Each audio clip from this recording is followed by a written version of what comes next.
Good afternoon, everybody. It's Lorraine Alternative Homesteading. You may hear some roosters going nutso in the background. I don't know what's gotten into them today. I think they're just so excited that the ice melted.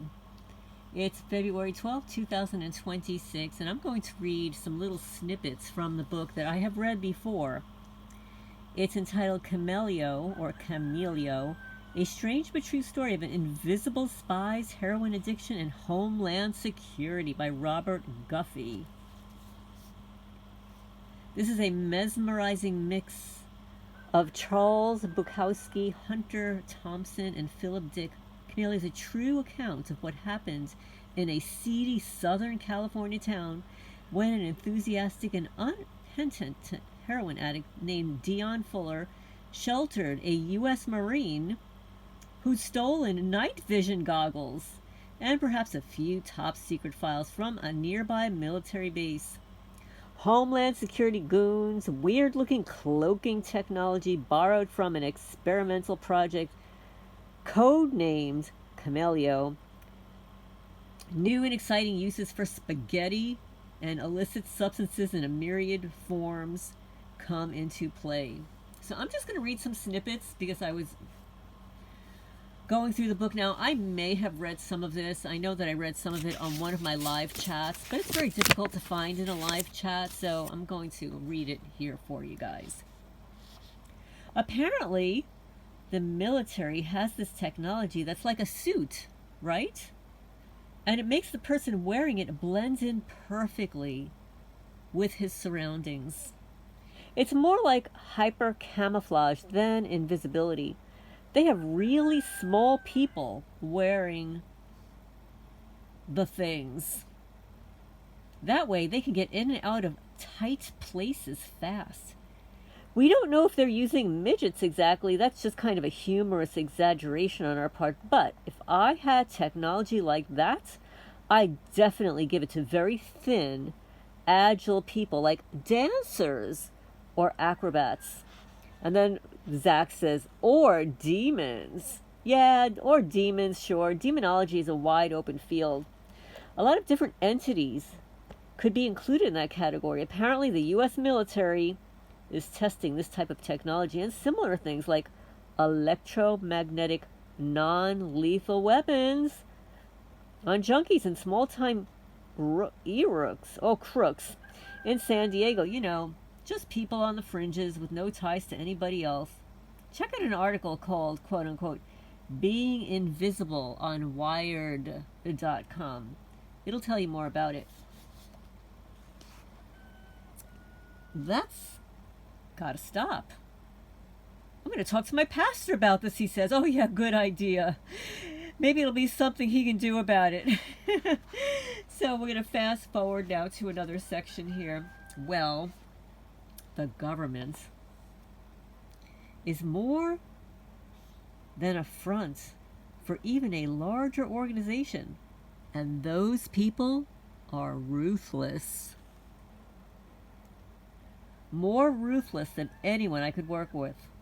They could just as easily sentence a room of 5-year-olds to death as they could shower in the morning. Hypnosis isn't even the beginning of it.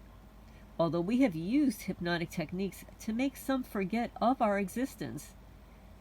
We mostly operate through covert operations like terrorism, seemingly illegal acts. Consider this.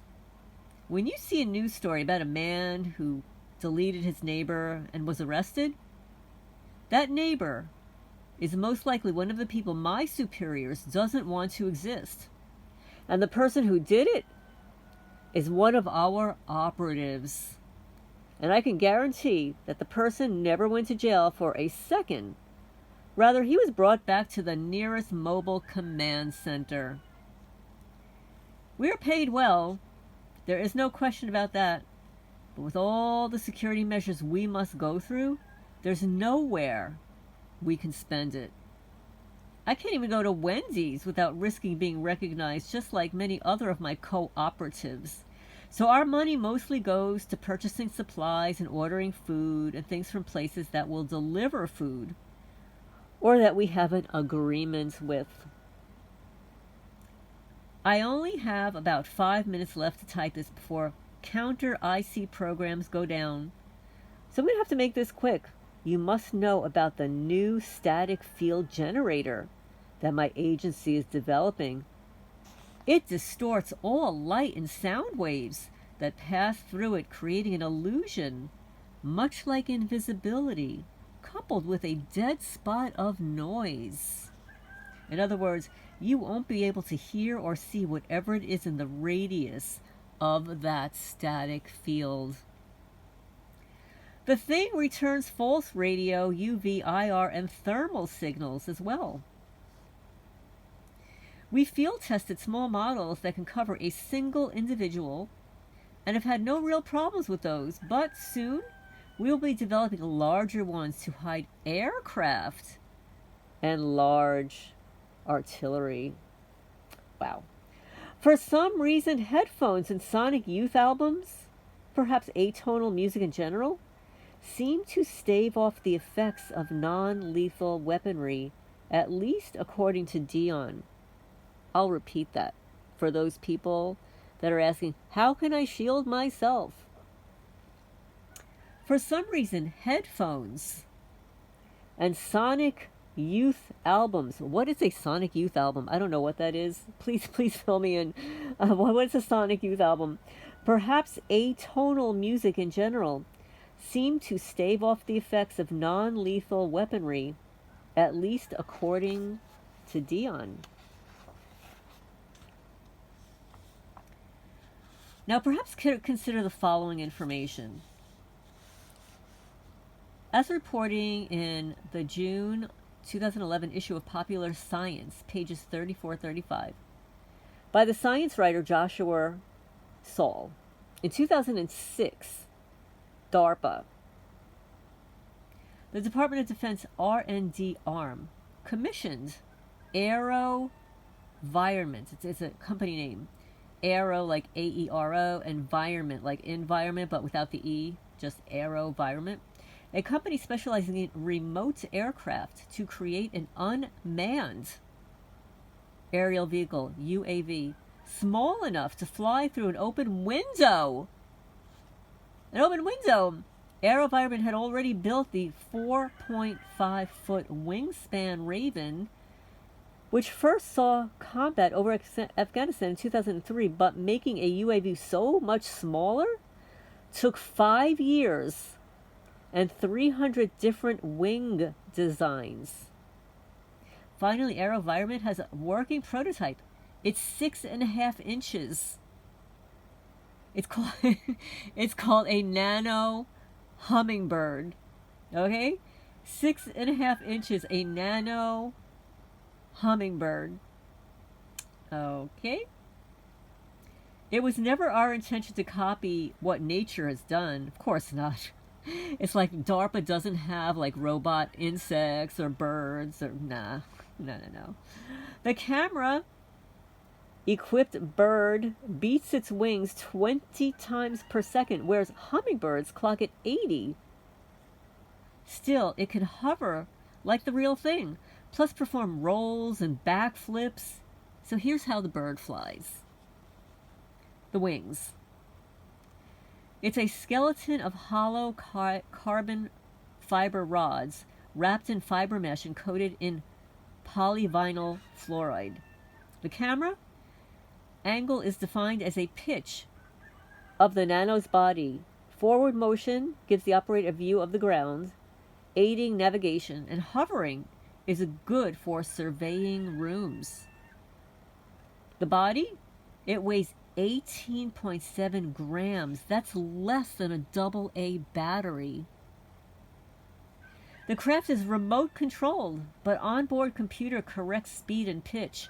Well, guys, if a 6.5 inch hummingbird ever enters your house, kill it. Get your fly swatter and whack that thing. To fly, by beating its wings back and forth, the UAV creates lift by deflecting air downward, creating an area of high pressure directly below the wings and low pressure above. And I love hummingbirds. And I actually have little mini arts of hummingbirds. Like, I love hummingbirds. But listen, if somebody's creating one to spy on me, it's got to go. So to turn, the increased angle means more thrust. If the new... That's Zoomies in the back of the laptop sneezing. If the new Nano Hummingbird sharpens the angle of its right wing on each forward smoke, it does the opposite on each backstroke. The craft rotates clockwise. To move forward, the wings beat symmetrically. If the angle at the end of the forestroke, beginning of the backstroke, both wings decreases, the nose dips downward, and the craft moves forward. To roll, you see a rolling hummingbird? To roll, by increasing the angle of only the left wing, the Nano Hummingbird creates more upward thrust on its left side, which will cause the bird to roll to the right. Okay, this is a little bit of common sense here, right? Joe Malone was I actually can't say this. This is not YouTube friendly, but I thought that was really interesting. A Nano Hummingbird. I'll leave a comment down below. Have you seen a Nano Hummingbird? And by the way, this adorable mini art, let me roll it over so you can see who the artist is, by Rena RiCharde, titled Octopus. She lives in Winston-Salem, North Carolina. And that's what we're dealing. We're dealing with an octopus. Invisible, cloaked people, acrobats, dancers. Hey, for all I know, I've got a ballet dancer romping around my property, doing pliés and splits and pirouettes behind the trees inside my house. Fascinating.